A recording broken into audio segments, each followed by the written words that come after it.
네, 뉴스 신세계 오늘도 헬마우스 임경빈 작가와 함께합니다. 어서 오세요. 안녕하세요. 자, 선거가 과연 언제 며칠 날 이루어질까? 네. 뭐 갖가지 추측이 나옵니다. 언제로 지금 얘기가 가장 다수설입니까? 사실 좀 예측하기는 좀 그렇죠. 어렵다라는 네. 게 이제 맞는 얘기일 것 네. 같고요. 뭐 다만 이제 법조계에서 추측하기로는 원래 같으면 이제 이번 주 금요일을 가장 그랬었죠, 유력하게 원래는. 봤었는데 14일 금요일쯤 예. 되면 지난달 말에 이미 변론기일이 종결이 됐기 때문에 2주차 되는 게 이제 오늘쯤 되거든요. 예. 그러고 나면 이제 기존의 두 차례의 탄핵 심판 사례로 봤을 때는 변론기일 종결하고 나서 한 열흘에서 2주 사이쯤에 최종 선고 기일을 잡았었기 예. 때문에 뭐 이번 주 목요일쯤 되지 않겠느냐라는 예상들이 있었습니다. 금요일쯤 되지 금요일이요. 않겠느냐라는 예상들이 있었습니다만 오늘 헌재에서 새로운 탄핵 심판 관련된 이 선고 기일을 잡은 게 있어서 그 날짜하고 연동해 보면 금요일이 좀 어려울 수도 있겠다라는 전망들은 예. 새로 나오는 것 같습니다. 오늘 새로 고지한 게 어떤 탄핵 심판 선고 일자냐면 최재해 감사원장과 이제 이창수 서울중앙지검장 등에 대한 예. 탄핵 심판 선고입니다. 검사들은 지금 이제 총 3명이 탄핵 심판을 이제 받고 있었는데 예. 이창수 중앙지검장 비롯해서 이 3명과 최재해 감사원장을 이제 같은 날 선고를 하기로 한 겁니다. 지난해 12월 5일에 민주당 주도로 국회가 탄핵 소추안을 통과를 시켰고요. 최재해 감사원장이나 검사 3명이 탄핵 소추안 통과된 지 98일 만에 예. 선고를 받게 됐습니다. 일단은 대통령 집무실 이전 과정 그리고 관사 이전 과정에서 의혹 제기가 있었는데 예. 이 감사를 제대로 하지 않았다, 그러니까 예. 부실하게 했다라는 이유로 최재해 감사원장에 대해서 이제 탄핵 심판이 넘겨진 거고 예. 그리고 검사 3명에 대해서는 김건희 여사가 연루돼 있는 도이치모터스 주가 조작 의혹 사건을 제대로 수사하지 않고 예. 언론 브리핑에서 허위 사실을 발표했다라는 예. 이유로 서울중앙지검장 등이 이제 탄핵 심판을 받고 있었습니다. 일단 변론 종결은 지난달 12일에 좀 일찍 나왔는데 검사 3명의 탄핵 사건은 또 이제 지난달 24일에, 그러니까 최재해 감사원장은 예. 지난달 12일, 그리고 검사 3명에 대해서는 지난달 24일에 변론 종결이 됐고요. 순서상으로 치면은 윤석열 피청구인에 비해서 일단 탄핵 심판도 좀 일찍 됐고, 예. 탄핵 소추도 일찍 됐고, 그리고 변론 종결도 조금 일찍 됐기 때문에 순서상으로 치자면은 이제 먼저 탄핵 선고를 받을 수는 있는데, 예. 일단 날짜는 오는 목요일 13일에 선고받는 걸로 결정이 됐습니다. 예.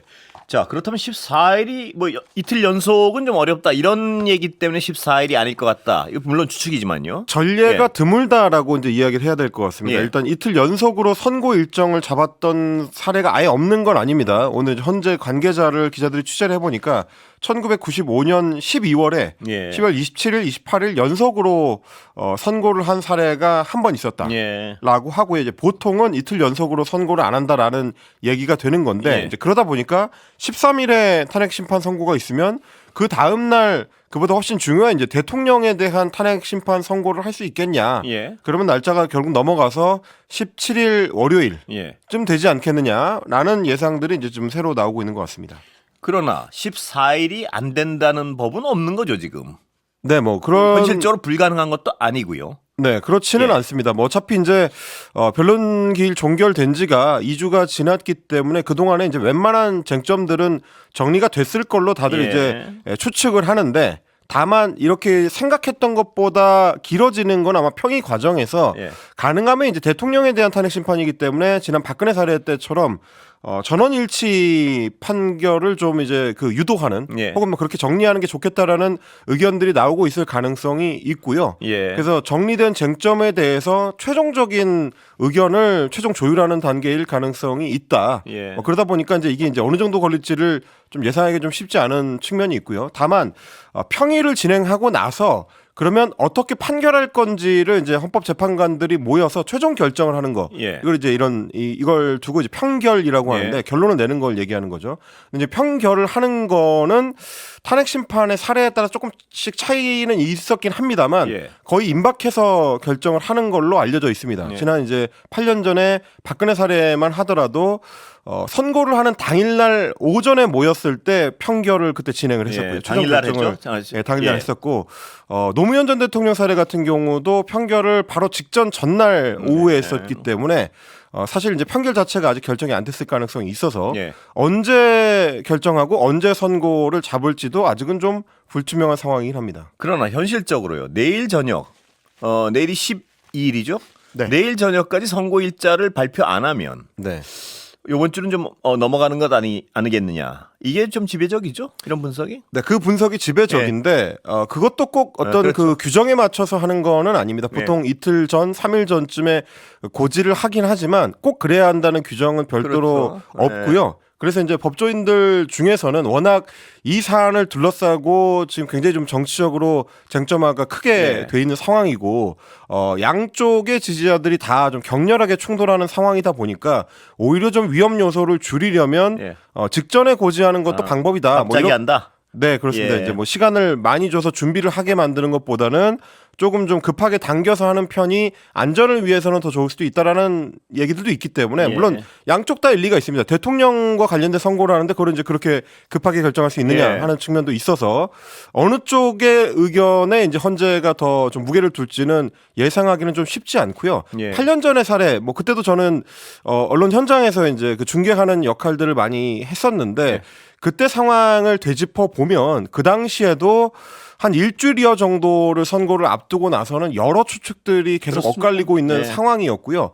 지라시라고 하죠. 이제 밭글 형태로 뭐 메신저를 통해 가지고 온갖 예상들이 마치 뭐 취재된 결과인 것처럼 공유되는 일들이 있었는데 실제로는 평의를 이제 참여하는 사람들이 헌법재판관들만으로 이제 제한이 돼 있고 평의가 진행되는 동안에는 다른 통신 수단도 별로 갖고 들어가지 못하도록 되어 있기 그리고 때문에 방음 시설까지 있다면서요. 그 보도에 방음 따르면. 시설 그리고 이제 그 도청을 방지하는 시설 뭐 이런 것들이 다 설치가 돼 있는 별도의 방에서 평의가 이루어지기 때문에 그 내용을 헌법재판관들 외에 알고 있는 사람이 있을 가능성은 없다라고 이제 보셔도 될 겁니다. 그래서 지금 나오고 있는 추측들은 대부분 희망을 품고 있는 자가 발전일 가능성이 높다. 이건 취재 결과라기보다는 그냥 희망사항일 가능성이 높다라고 생각을 하시고 그래서 평의 내용을 누가 흘려준다라거나 이런 것들은 뭐 불가능에 가까우니까요. 귀담아 들으실 필요는 없을 것 같고요. 그런 차원에서 보면 판결을 언제 하고 이제 선고를 언제 할지도 사실은 예상하기가 좀 어렵습니다. 오늘 사례만 보더라도 지금 최재 감사원장이라든지 서울중앙지검장을 비롯한 검사들의 선고 일자를 오늘 발표할 거라고 예상한 언론들은 없었습니다. 그렇습니다. 뭐 관련자들도 사실 거의 관심을 안 갖고 있었던 사안인데 전격적으로 오늘 발표된 걸 보면 언제 선고 일자를 잡을지는 사실상 예상하기가 거의 불가능하다. 그래서 뭐 기다리는 수밖에 없다라고 말씀을 드려야 될 것 같습니다. 그런데 이분 얘기는 좀 어떤 주목을 받는 것 같습니다. 박범계 의원이요. 이 자리에서 2주마다 한 번씩 고정 출연하시는데 이분은 이제 14일이나 17일 이렇게 예상을 했습니다. 그 근거는 뭔가요? 네, 뭐 박범계 의원도 워낙 이제 국회 법사위원회에서 오래 활동하기도 했습니다만 본인이 또 판사 출신이기도 하고요.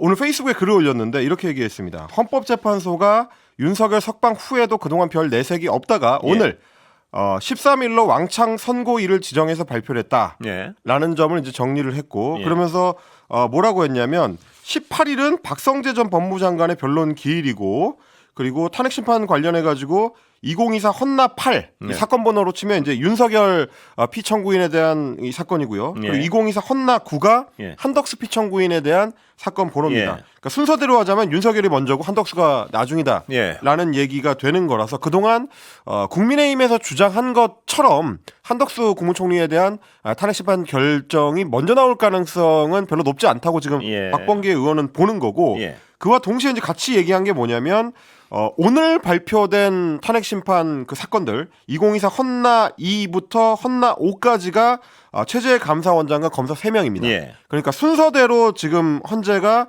발표를 하는 것처럼 보이는 뭐 그런 상황이다 보니까 순서로 따지면 일단 윤석열이 먼저 한덕수가 뒤. 근데 이제 날짜로 치면 지금 이 중간에 있는 번호들 있지 않습니까? 2024 헌나 5 이후에 6, 7이 지금 비어 있는데 이게 이제 박성재 법무부 장관이나 이제 다른 그 장관급 인사들에 대한 탄핵 심판이거든요. 근데 이 사건들은 아직 변론 기일이 진행이 안 됐습니다.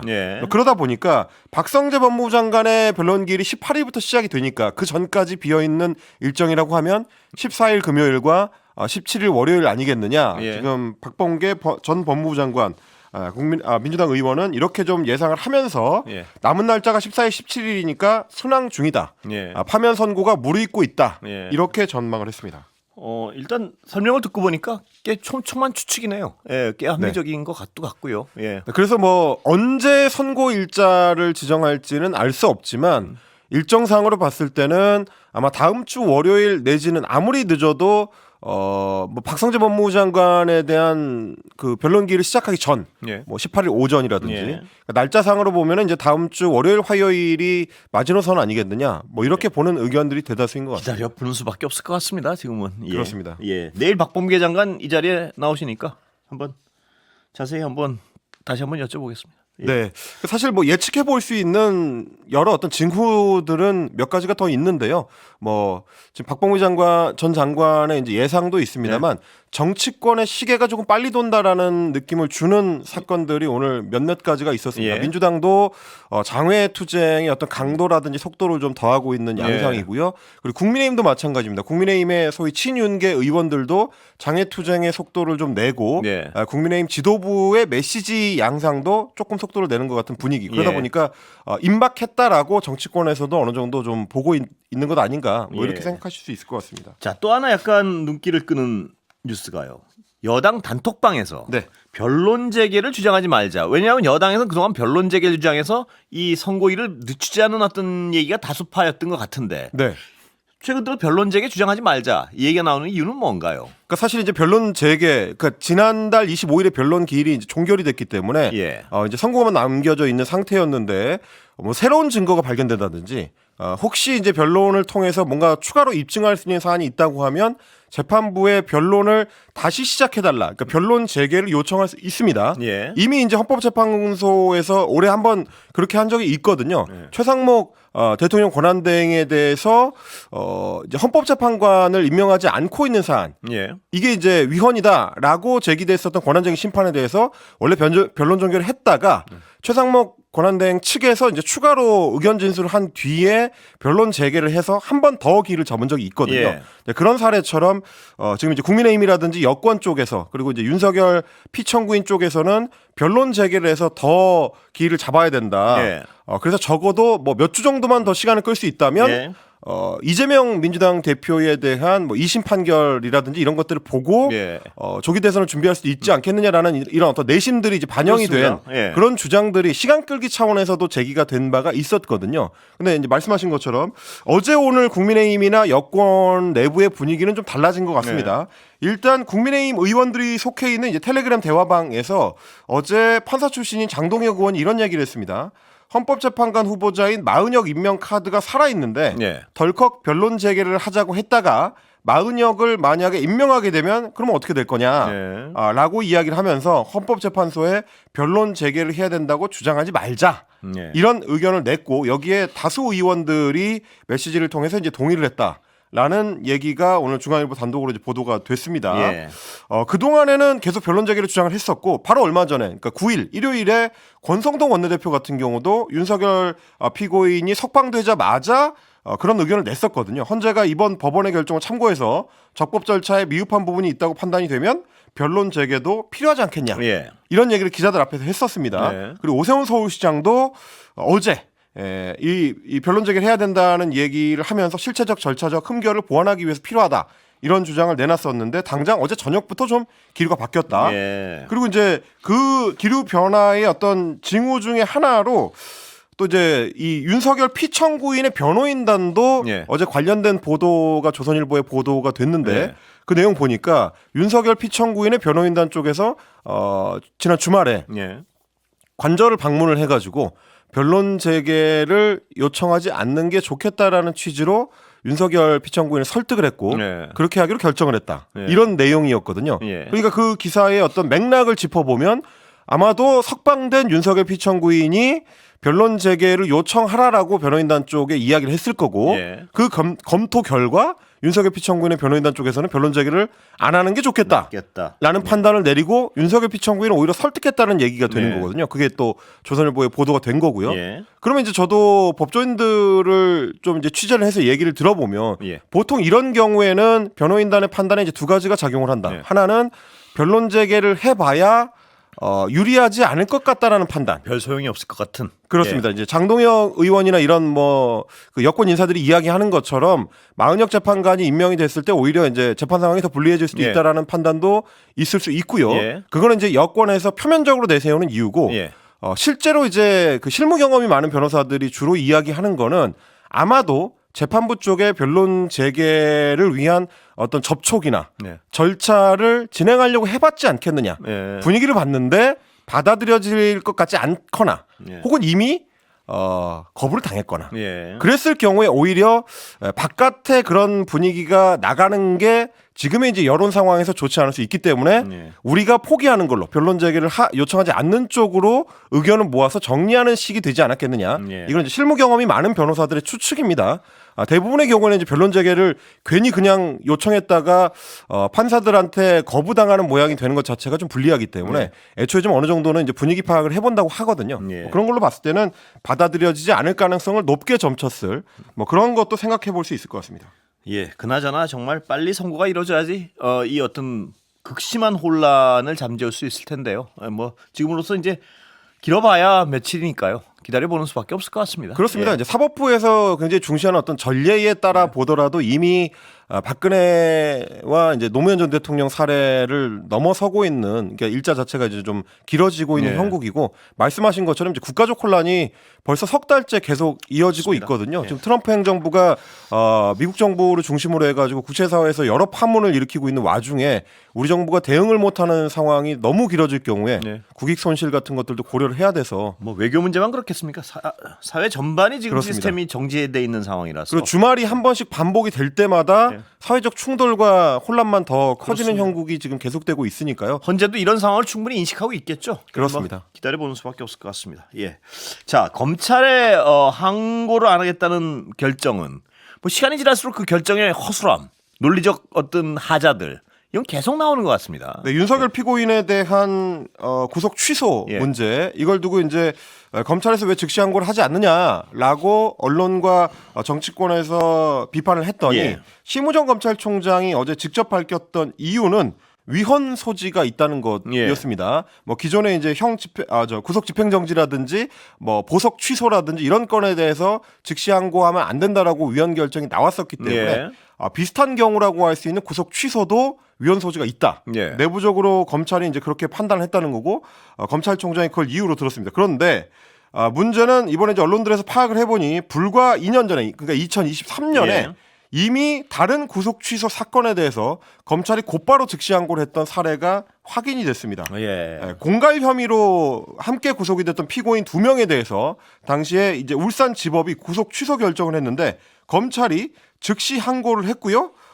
심지어 그 당시에 피고인들은 이미 구속 취소 결정에 따라서 석방이 된 상태였다고 합니다. 윤석열 피고인처럼 이제 석방되지 않은 상태로 대기하는 게 아니었고 석방돼서 풀려나 있는 상태인데도 검찰이 즉시 항고를 했었다라는 얘기입니다. 그 당시에 이제 법원에서는 검찰이 즉시 항고한 사건 2개 중에서 이제 한 건은 기각을 했고 그래서 이제 구속 취소하는 게 맞다 이렇게 결정을 했고요. 다른 한 건에 대해서는 검찰의 말대로 구속 취소 결정을 번복을 했는데 다만 이미 구속 기한이 만료된 이후에 즉시 항고를 접수했기 때문에 실익이 없다. 그래서 석방된 사람을 다시 잡아들이는 조치는 취해지지 않았습니다. 그러니까 이런 사례로 보면 석방돼서 이미 나가 있는 사람에 대해서도 즉시 항고를 통해서 구속 취소 결정을 번복해달라고 요청했던 사례가 있는데 왜 윤석열 피고인에 대해서 특히 다른 사건도 아니고 이제 공갈 혐의나 뭐 이런 어떻게 보면 내란 수괴 혐의에 비하면 거의 뭐 자범 수준의 그러니까요. 이 모든 설명을 어떤 여러 가지 논리를 갖다 붙일수록 점점 이해가 안 가는데 검찰의 결정은 그렇습니다. 딱 하나 이해가 가는 결정은 풀어주고 싶었구나. 이게 가장 이해가 가는 어떤 설명인 것 같아요. 혹은 뭐 풀어줄 수밖에 없는 이유가 있었거나 뭐 이렇게 이제 얘기를 해볼 수가 있을 건데 검찰이 이건 어떤 논리적으로 대응이 안 되는 것 같아요. 여기에 대해서 좀 지적을 했더니 대검 관계자가 이렇게 얘기를 했습니다. 이례적인 케이스라서 이번 사건과 비교할 만한 사례는 아니다. 그러니까 이제 2개의 케이스가 좀 다르다라는 얘기인데요. 그렇습니다. 모든 사건들은 다 다른데 왜 논리가 동일하지 않느냐 뭐 이 얘기를 지적하는 겁니다. 자, 방금 뭐 속보 하나 들어왔다면서요. 뉴스원의 단독 보도인데요. 예. 지금 좀 검찰 입장에서는 좀 이상한 공문이 하나 내려갔습니다. 오늘 장준호 대검 정책기획과장 명의로 예. 구속기간 산정 및 구속 취소 결정 관련 지시라는 제목의 이제 업무 연락인데 이제 공문입니다. 예. 이 공문 내용을 보니까 구속기간 산정 방식과 관련해서 오랜 기간 동안 형성되어 왔던 법원 및 검찰 실무 예의에 부합하지 않는 법원의 구속 취소 결정이 있었다. 예. 그러니까 법원의 구속 취소 결정에 내용적으로는 우리가 승복할 수 없다라는 얘기가 예. 되는 겁니다. 그러면서 각급 청에서는 대법원 등의 최종심 결정이 있기 전까지 원칙적으로 종전과 같은 방식으로 구속 기간을 산정하되 그래요. 수사가 마무리된 경우에는 가급적 신속히 사건을 처리해달라라고 공문 내용에 적시를 했다고 합니다. 그밖에 구속 기간 산정과 관련해서 논란이 될 수 있는 사안에 대해서는 대검 형사정책 담당관실과 상의해달라 이런 얘기가 있다는 건데 예. 그러면서 이게- 뭐라고 했냐면 예. 즉시 항고를 제기하지는 않았으나 법원 판단에 동의하기 어려워서 본안 재판에 적극적으로 의견을 개진해서 바로잡을 예정이다라고 얘기를 했는데 저는 사실 이 부분은 잘 이해가 안 가는 게 즉시 항고를 제기하지 않았다라고 하면 구속 취소가 된 사안에 대해서 그러니까 석방이 이미 이루어진 사안에 대해서 본안 재판에서 어떻게 바로잡는다는 건지 이해가 잘 안 갑니다. 왜냐하면 본안 재판이라는 거는 윤석열 피고인의 내란 수괴 혐의에 대한 재판이거든요. 예. 그 재판 내용 안에는 구속 취소 여부를 다룰 이유가 없습니다. 그러다 보니까 여기서 어떻게 의견 개진을 해서 어떻게 바로잡겠다는 건지가 설명이 안 되거든요. 그리고- 이건 이제 뭐 누구보다도 검찰 사무, 재판 사무에 대해서 잘 알고 있는 검찰청의 정책기획과장이 모를 리는 없을 것이고 그러니까 어제 검찰도 당황했던 것 같아요 보니까. 그러니까 이게 저는 좀 이해가 안 되거든요. 예. 어저께 심우정 검찰총장도 본안 재판에서 의견 개진해서 바로잡는다라고 얘기했는데 구속 취소가 돼서 석방된 사안은 어떻게 본안 재판에서 다룹니까? 그러니까 앞뒤가 안 맞는 얘기를 일단 하고 있는 거고요. 예. 또 하나 문제는 뭐냐면 즉시 항고를 하지 않아서 법원의 판단을 받아들이기로 한 거는 검찰입니다. 예. 근데 지금 오늘 곧바로 다시 일선청에다가 공문을 보내가지고 기존에 하던 대로 날짜로 계산을 내라. 그러면 이거는 다시 법원에 가서 또 깨진다는 얘기거든요. 지금 앞뒤가 하나도 안 맞는 행위들을 하고 있는 거죠. 그 지금 이게 앞뒤가 예. 안 맞습니다. 그러니까 예. 검찰 입장에서의 설명이 논리적 일관성이 없는 것이 이게 문제가 있는 판단이다라고 생각을 했다면 당연히 항고를 했어야죠. 예. 항고를 해서 최종 판단을 받아봐야 되는 그렇습니다. 거거든요. 그리고 그 즉시 심지어 항고를 만약에 판단 착오가 또 있었다면 그렇습니다. 보통 항고라도 해야죠 지금. 그리고 심지어 중앙지법에서 내놓은 그 자료 안에도 상위 법원에 가서 상급 법원에 가서 판단을 받아봐야 된다라는 내용이 들어 있습니다. 예. 그러니까 사실상 그거는 법원에서도 상급 법원의 판단을 받아봐야 된다는 취지로 내용을 적시했던 건데 정작 상급 법원 판단을 포기한 뒤에 이제 와서 원래 하던 대로 하면 된다라고 일선 청을 지휘하기 시작하면 일선에서 이 수사 업무를 하고 있는 검사들 입장에서 봤을 때는 누구의 말을 들어야 되냐?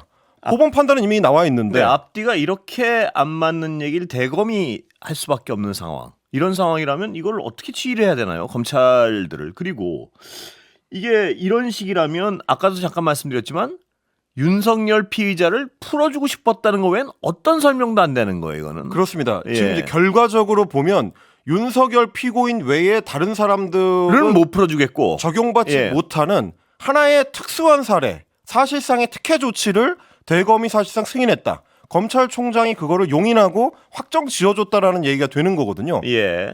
저희가 뭐 여러 번 얘기했습니다. 우리 헌법에는 특수계급을 용인하지 않습니다. 한 사람을 위한 법조계량이라는 거는 있을 수가 없는 일이고요. 왜 윤석열 피고인에 대해서만 특별한 조치를 취할 수밖에 없었는지를 심우정 검찰총장을 비롯해서 대검 지휘부가 조금 더 명확하게 설명하지 않으면 검찰 내부에서도 이런 논란이 계속 이어질 수밖에 없을 겁니다. 이게 명확히 설명이 되기가 불가능한 사안이라서요. 지금 그렇습니다. 설명을 못 하고 있겠죠. 저희도 어제 네. 계속 그 강조를 했었던 게 이런 식으로 판단을 내려버리면 일선에서는 엄청난 혼란이 올 수밖에 없다. 그러면 대검의 입장이 뭔지를 명확하게 해야 된다라고 했는데 그럼 기존에 하던 대로 계속 하겠다는 거니까요. 그러면 법원이랑은 그거를 어떻게 정리할 건지를 조금 더 명확히 할 필요가 있다. 이미 나와 있는 판단을 뒤집을 수 있는 다른 방법이 있느냐? 이걸 좀 묻고 싶습니다. 설명이 불가능한 행위를 해놓고 설명을 하려니까 이렇게 꼬이는 거겠죠. 예, 여기까지 듣겠습니다. 임경빈 작가였습니다. 고맙습니다. 고맙습니다.